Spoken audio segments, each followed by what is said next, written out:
buenas noches, bienvenidos a Sala de Prensa de Noticias Caracol Ahora. Ocurrió lo que muchos temían, sin importar los mensajes de paz de decenas de jefes de Estado, las Naciones Unidas, incluso hasta el Papa Francisco, entre otros. Vladimir Putin apretó el botón y atacó a Ucrania. Esta ofensiva, que hasta ahora es principalmente aérea, deja daños en puntos específicos de Kiev y de otras 5 ciudades, mientras que miles de personas ya iniciaron un éxodo hacia países vecinos como Polonia. Veamos en el siguiente informe cómo ocurrió el ataque.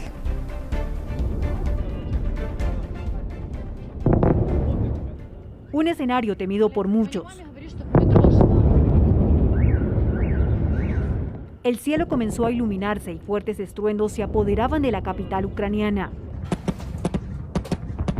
Explosiones que provenían de lugares cercanos. Algunos desde sus ventanas registraban el terrible panorama con el que amanecían. Un escenario que se dio al tiempo que de este lado del mundo los esfuerzos diplomáticos se agotaban en el Consejo de Seguridad de la ONU y al mismo tiempo que el presidente ruso Vladimir Putin por televisión nacional anunciaba el inicio de la ofensiva.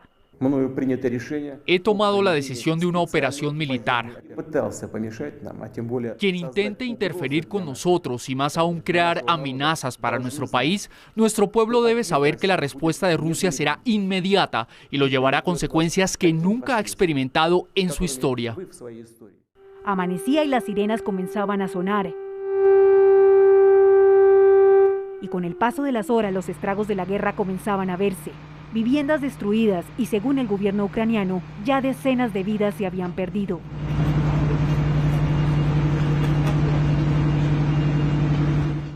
Un barrio residencial en Chuguev, en el este de Ucrania, fue uno de los primeros objetivos de Rusia. En esta ciudad a 30 kilómetros de Kharkov, la segunda urbe de Ucrania, los bombardeos rusos resonaron durante parte de la noche. Nunca pensé que tal cosa podría suceder. Nunca pensé que esto realmente sucedería en esta vida. Escribimos poemas sobre la guerra. Yo misma soy una directora y educadora. Estudiamos la historia, pero nunca pensamos que esto sucedería en nuestra tierra. Y en las calles ya puede verse los misiles que caen por doquier en medio de los vecindarios. Han dejado un cráter de 4 a 5 metros de diámetro entre 2 inmuebles de 5 pisos que quedaron totalmente destruidos. La casa está completamente destruida, no hay ventanas ni puertas, una puerta incluso voló, incluso el piso fue arrancado por completo. Soy muy afortunada, debo tener un ángel guardián muy fuerte para haberme mantenido con vida.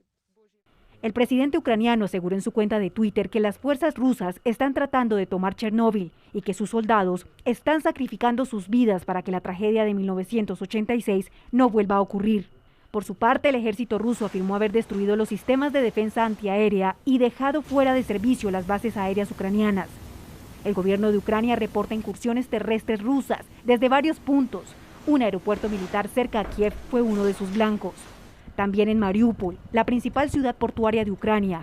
Allí se presentaron potentes explosiones y comenzaron las evacuaciones de población civil en aldeas.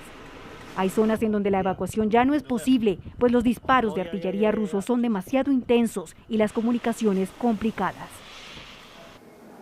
Luego de esta ofensiva rusa que pareciera ir para largo, el presidente Joe Biden anunció nuevas y más duras sanciones contra el gobierno de Putin y contra 4 bancos rusos, al tiempo que advirtió que Estados Unidos protegerá cada centímetro de la OTAN. Entonces, ¿qué viene ahora? ¿Se agudizará la ofensiva de Rusia contra Ucrania, incluso con una invasión terrestre a gran escala? ¿Este ataque ordenado por Putin llegó a un punto de no retorno? Bueno, hay muchas preguntas que surgen al respecto y queremos entender lo que está pasando en esa lejana región. Por ello, hemos invitado esta noche a Vladimir Rubinsky. Él es director del Laboratorio de Política y Relaciones Internacionales y docente, además del ICESI. Profesor Rubinsky, bienvenido. Gracias por aceptar esta invitación. Muchas gracias por la invitación. Buenas noches. Quiero comenzar conociendo su opinión, esa lectura que hace de lo que está pasando en Ucrania. Bueno, lo que está pasando en Ucrania es una guerra que está llevando a cabo Rusia bajo el pretexto de la defensa de las vidas de la población rusoparlante en las regiones separatistas de Donbass y Lugansk, que según la versión rusa, esto es lo que está pasando. Pero en la realidad vemos otra cosa. En primer lugar, es básicamente la burla que hace Vladimir Putin sobre las reglas existentes en la arena internacional. Una burla que él hizo ni más ni menos en el Consejo de Seguridad de las Naciones Unidas, que fue presidido por la misma Rusia y que básicamente mostró una ignorancia, un rechazo por completo de todo lo que era la base de las relaciones internacionales hasta ahora.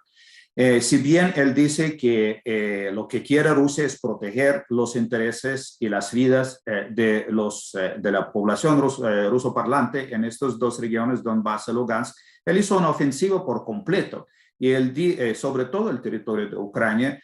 Y además, el día lunes, cuando él estaba hablando con los rusos en la televisión rusa acerca del por qué él decide reconocer la independencia de estas dos regiones separatistas, él estaba respondiendo a una pregunta que aquí en América Latina se suena muchísimo cuando la gente trata de encontrar una justificación a las acciones que hace Vladimir Putin, que se supone que lo que hizo Rusia es protegerse también de la expansión de la OTAN. Sin embargo, el mismo dijo que no es suficiente, que Ucrania no va a ser parte de OTAN porque puede tener capacidades de tener las armas nucleares, porque tiene tecnologías, etcétera, etcétera. Y por eso la única manera, según Vladimir Putin, para garantizar la seguridad de Rusia es acabar con Ucrania como un Estado independiente, ¿sí?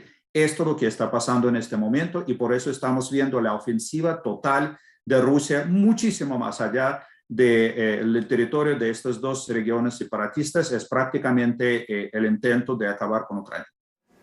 Un plan estratégico tal vez, ¿no?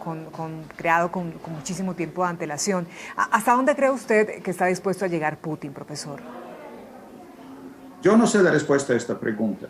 O sea, yo sí soy experto en las relaciones internacionales, pero todo lo que nos estuvieron diciendo, todo lo que nosotros las teorías de las relaciones internacionales hasta ahora, en los cálculos que estuvimos haciendo, los expertos nunca nos estuvieron dando el resultado, la guerra tal y como lo está haciendo Vladimir Putin en este momento. Y la respuesta a esto, ¿por qué? Porque así nos fracasamos, de hecho, para predecir esta guerra de esta magnitud, es precisamente porque Vladimir Putin con sus acciones marca un antes y un después. Antes de lo que ocurrió hoy, existía el mundo con las reglas internacionales, el mundo donde las Naciones Unidas tenían el poder decisivo para poder autorizar un tipo de alguna intervención humanitaria, pero Vladimir Putin burló de todas estas reglas y ahora básicamente puede hacer lo que le da la gana. Así de simple es el asunto. Mira, los Estados Unidos estuvieron anunciando lo que iba a pasar durante varias semanas. Y lamentablemente muchos aquí, incluso en América Latina, estuvieron hasta haciendo memes sobre los avisos de los Estados Unidos. Y lo que está haciendo Putin en este momento es exactamente lo que estuvieron prediciendo los Estados Unidos. La pregunta es por qué los Estados Unidos o la comunidad internacional no hicieron nada para poder prevenir estas acciones. Y la respuesta es porque Rusia es una potencia nuclear. Cuando Vladimir Putin estaba anunciando la invasión a Ucrania, él precisamente hizo muy explícita esta advertencia, que ningún otro país puede meterse en lo que hace en Ucrania, porque si va a hacer esto, va a enfrentar una guerra nuclear por parte de Rusia. Entonces, lo único que queda ahora es el uso de las sanciones económicas, pero no puede haber realmente un conflicto abierto con Rusia en este momento. Profesor, pero me llama la atención esa incertidumbre que usted nos dice, superó todo pronóstico, toda expectativa. ¿Qué fue ese detonante o cuál fue esa diferencia de Putin que contradiga la historia y que hoy nos mantenga en ese limbo? Mira, nosotros estuvimos viviendo en un mundo con muchos problemas, con cada vez mayor nivel de incertidumbre acerca de los retos que está enfrentando el mundo, pero tuvimos las reglas de convivencia que estuvieron funcionando. Cuando Vladimir Putin manda el ultimátum a los Estados Unidos el año pasado, básicamente esto llamó mucha atención. Pero lo que muchos estuvieron pensando que fue un intento de Vladimir Putin de llamarle la atención a sus propuestas, a su idea cómo posiblemente reorganizar el mundo internacional. Desde un principio, cuando él manda estas demandas, era claro que estas demandas no pueden ser aceptadas, deben ser sujeto de las negociaciones entre los actores. Y que comenzaron a hacer los Estados Unidos es buscar la manera de organizar estas negociaciones. Sin embargo, él rompe todo en un momento u otro y dice que o aceptan todas mis demandas, hagan el orden internacional tal como yo quiero, y si no, va a haber una guerra. Entonces él hizo una guerra. Es por eso tan importante lo que está pasando en este momento, porque posiblemente ya no contamos con la misma arquitectura de seguridad que estaba en el lugar y estaba más o menos funcionando durante los 30 años que pasaron después de la Guerra Fría. Profesor, nos decía usted que lo que ha hecho Putin es una burla para el mundo, y uno se pregunta también, ignoró las voces de paz de casi todo el planeta. ¿Así fue como inició esta ofensiva, Vladimir Putin? Sí, mira, hay que tener en cuenta algo, y yo me siento mucha solidaridad con las personas que viven en estas zonas de Donbass y Lugansk. Ellos sufren de ambos lados de una guerra civil que comenzó en 2014 y nunca estaba parado. Mira, hasta el momento de que comenzó esta ofensiva rusa, nosotros contamos más de 14,000 víctimas de esta guerra civil, pero es una guerra civil, que quiere decir es una guerra dentro de un país soberano que se llama Ucrania. Y hay que buscar, obviamente, la forma de acabar con esta guerra. Pero las acusaciones que Vladimir Putin estaba haciendo a Kiev, que ellos no cumplen con las condiciones, con reglas establecidas, con acuerdos de Minsk, también se puede aplicar para Vladimir Putin, porque la Rusia de Vladimir Putin tampoco estaba cumpliendo en todo lo que estaba diciendo este acuerdo. Entonces, si uno estaba buscando una forma negociada que los actores estuvieron dispuestos a hacer, tenían que sentarse y mirar, mira, debemos hacer estos ajustes, esto no funciona. Pero Putin el día lunes hizo algo sin precedente. Él mostró una grabación del Consejo de Seguridad donde él reunió de Rusia, donde él reunió con sus ministras. Y una persona que él mostró, porque esto fue una grabación, entonces él lo dejó por propósito. Entonces una persona, señor Naryshkin, que es el jefe de los servicios de seguridad de la inteligencia rusa, trataba de decir a Vladimir Putin, pero de pronto vamos a negociar, de pronto volvemos a la mesa de negociaciones, y Vladimir Putin intimidó a él abiertamente y dijo, no vamos a negociar, ya se acabó.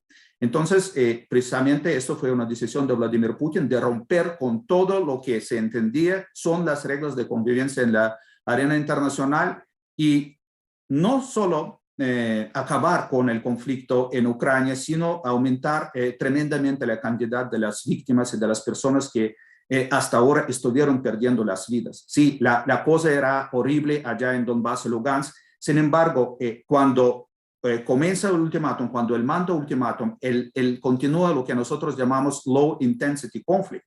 O sea, realmente la guerra era muy latente, eran bajas algunas, no era nada parecido a lo que ahora está. Por eso el secretario general de las Naciones Unidas estaba diciendo, no hay ningún genocidio, ustedes están equivocados, no hay evidencias, ¿sí? Y realmente rusos nunca dejaron a ningunos organismos de las Naciones Unidas para poder realmente verificar la situación allá, ¿sí? Entonces, ahora vivimos también una guerra de información. Hay mucha información que está llegando a ambos lados. Yo creo que hay muchas noticias falsas, hay mucha desinformación, pero el hecho es que Rusia atacó a Ucrania, hizo una guerra con el otro país para resolver unas diferencias que tiene. Y esto es la violación más grave que existe de la Carta de las Naciones Unidas, porque los países que hacen parte de las Naciones Unidas asumen obligación ser amantes de paz, buscar realmente la para resolver los problemas. Y en medio de esa violación, profesor, ha hecho Putin que países como Ucrania, Letonia y Estonia y otros, pues que nunca debieron salir del dominio ruso. ¿Usted qué opina de esta afirmación?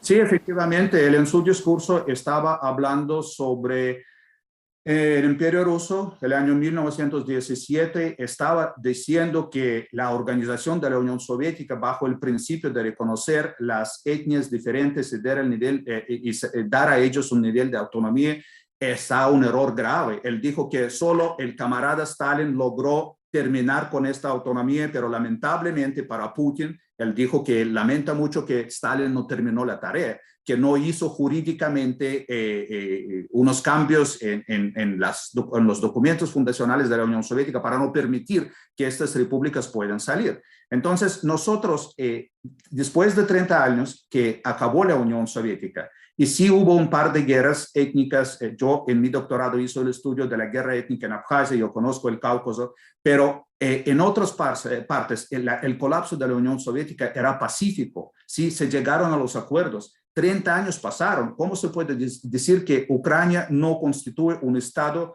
con instituciones, con sus líderes políticos elegidos democráticamente cuando ya pasaron 30 años? Entonces, es ser ciego, es negar las realidades. Y lo que me preocupa que lo que estaba diciendo Vladimir Putin parece que vive en su mundo imaginario, que no tiene nada que ver con la realidad que existe. Ya vamos a hablar de eso, justamente de ese mundo imaginario y de otras características de la personalidad de Vladimir Putin. Ahora, también podría Rusia enfilar baterías contra algunos de esos países sin importar que pertenezcan a la OTAN. Eso sería muy grave en el peor de todos los escenarios, ¿no? Sí, no sabemos qué va a pasar ahora. Realmente la situación es gravísima. No hay canales de comunicación, hasta donde entiendo, con Vladimir Putin. Ucrania obviamente rompió las relaciones diplomáticas con Rusia, pues es un país que hizo ataque, que hizo una guerra contra Ucrania. No sé realmente cuáles son los canales de comunicación que están en este momento funcionando. De hecho, uno puede ahora pensando hacia retrospectiva que esto iba a pasar porque muchos de los canales de comunicación fueron ya quebrados como la consecuencia del empeoramiento de las relaciones entre Rusia y Estados Unidos y realmente sí debemos que tener la esperanza, pero por ahora yo creo que no podemos predecir qué es lo que va a pasar exactamente. Debemos ver cómo va a desarrollarse la situación en Ucrania. Profesor, ¿por qué Ucrania se le convirtió prácticamente que en una obsesión a Vladimir Putin? Sí, muchos dicen que tiene obsesión con Ucrania, pero yo creo que hay varias cosas. Ucrania y Rusia comparten las raíces históricas. Esto no quiere decir que la nación rusa y la nación ucraniana es una misma cosa, tal y como insiste Vladimir Putin. Es simplemente que estas dos naciones, como por ejemplo España y Portugal, o como Colombia, Venezuela, Ecuador, tenemos algo en común en nuestra historia, pero luego nuestros caminos se separaron. Y en los finales del siglo XIX, el comienzo del siglo XX, hay un movimiento muy fuerte por la autodeterminación por parte de Ucrania. Y en 1919, Ucrania surge como un país independiente. Incluso, por ejemplo, Argentina, aquí en América Latina, logró reconocer la independencia de Ucrania. Pero luego, después de todos estos años de la guerra civil que tiene lugar en el territorio del ex imperio ruso, se forma la Unión Soviética. Y hasta su colapso en 1991 no había cuestionamiento sobre la existencia de la nación ucraniana. Los rusos, algunos que apoyan a Vladimir Putin, contradicen a ellos mismos. Dicen que Khrushchev hizo un regalo al pueblo ucraniano, pero si el pueblo ucraniano no existía, ¿cómo Khrushchev pudo hacer este regalo a este pueblo? Entonces, allá básicamente toda esta interpretación tiene muchísimos problemas históricos. Pero para Vladimir Putin, yo creo lo más importante y donde surge este odio hacia Ucrania, tal y como es ahora, es después de su fracaso en 2013 de evitar que Ucrania comience su camino hacia la integración con la Unión Europea. No es que Ucrania iba a entrar inmediatamente a la Unión Europea, pero Ucrania escogió el proyecto de acercarse a Europa Occidental y no a Rusia. Putin estaba intentando no permitir que esto pase, sobornando incluso al presidente Yanukovych, que llegó a Rusia, y luego de abandonar el camino de Ucrania hacia Europa Occidental, recibió $3.000 millones del crédito. Putin prometió abrir otra línea de crédito, pero la gente salió a la calle. Ahora Putin está diciendo que esto todo fue orquestado por los Estados Unidos, que pagaron $1 millón diariamente a estos manifestantes. No, no existe ninguna evidencia. Es una fantasía enferma, de Vladimir Putin. El hecho es que la gente de Ucrania escogió el camino hacia el occidente y no hacia Rusia. Y esto es lo que Putin realmente no pudo permitir. Para él, Ucrania se volvió, aparte de todas las cuestiones de seguridad que nosotros podemos decir que pueden ser justificados de alguna otra manera, pero que se resuelva no a través de la guerra, sino se resuelva a través de negociar, de la vida negociada que él abandonó y no escogió. Pero eso se volvió en un símbolo con mucha carga emocional para Vladimir Putin. Él no puede permitir que Ucrania realmente hace su política independiente de los intereses de Rusia. Y entonces, ¿cuál sería ese fin de ese conflicto?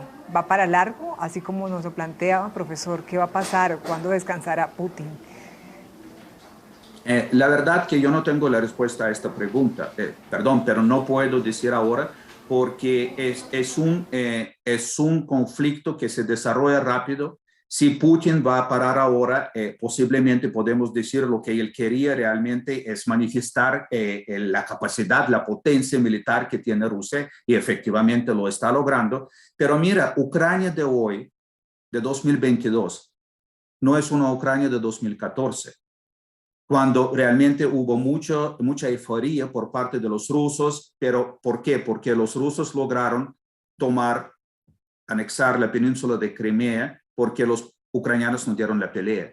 Ahora, lo que nosotros estamos viendo y las evidencias nos dicen que hay una pelea, hay una guerra, con las pérdidas de vidas de ambos lados. Entonces, esto va, por lo menos esto no va, yo creo que no va a terminar muy rápido, porque los ucranianos sí están resistiendo, ¿sí? Y yo creo que es algo que nos va a decir mucho. O sea, vamos a ver cómo va a terminar este conflicto y cuándo va a terminar el conflicto, pero esto nos va a decir muchísimo cómo desde hoy hacia adelante van a ver los conflictos, cómo van a resolverse estos conflictos a la escala global.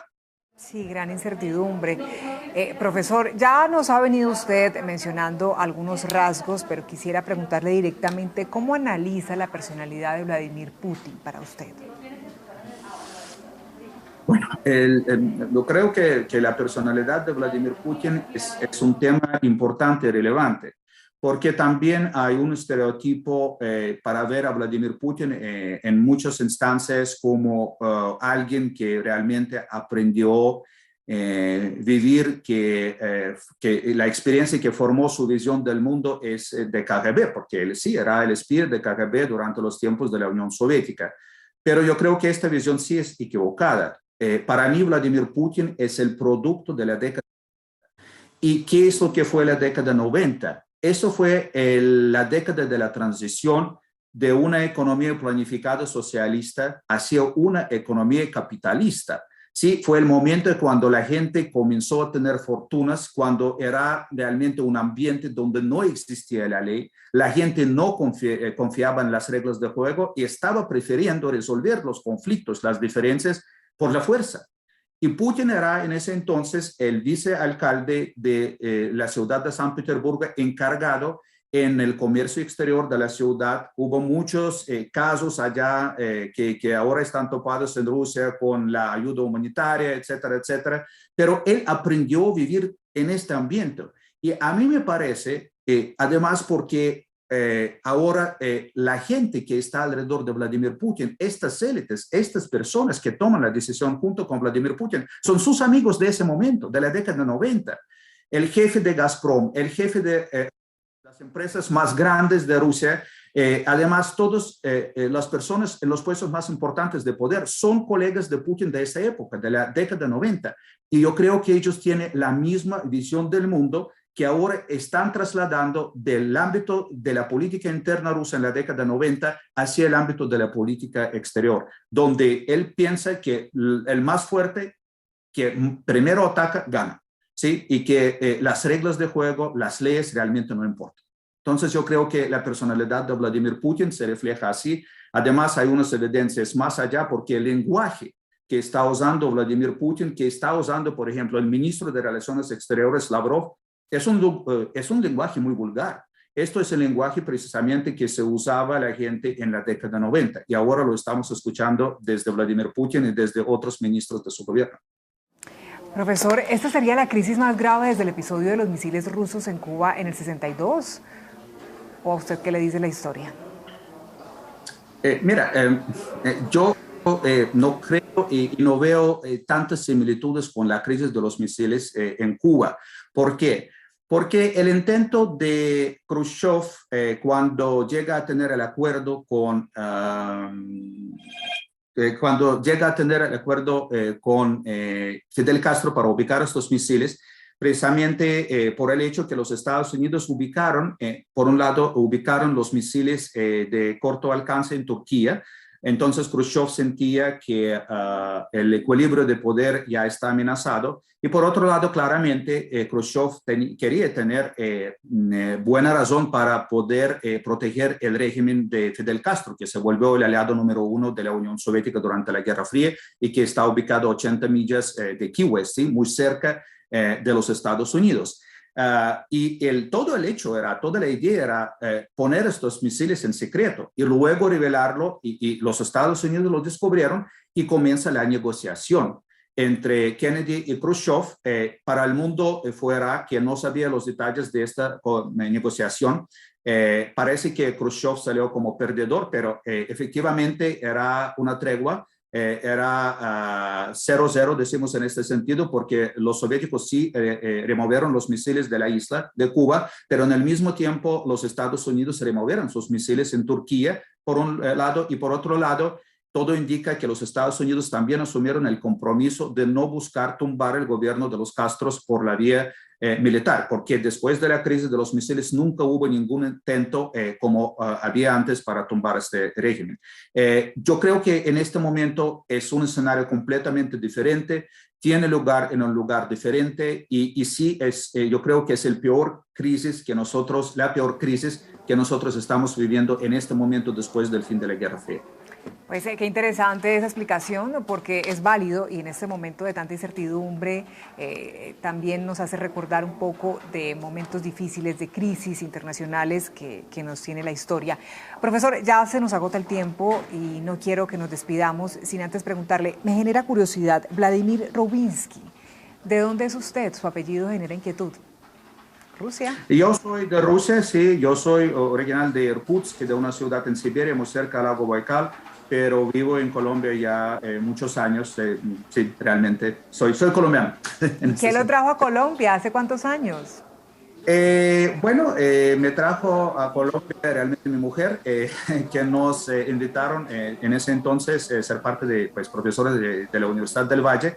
Pero mi mujer ya tenía el contrato, entonces llegó a trabajar con la Universidad del Valle. Lamentablemente luego la universidad se cierra por los problemas financieros que tiene y yo trabajo en varios colegios en Cali y luego hago mi doctorado en Hiroshima, regreso a Colombia y desde 2007 soy profesor de la Universidad de Cesi, que quiero mucho.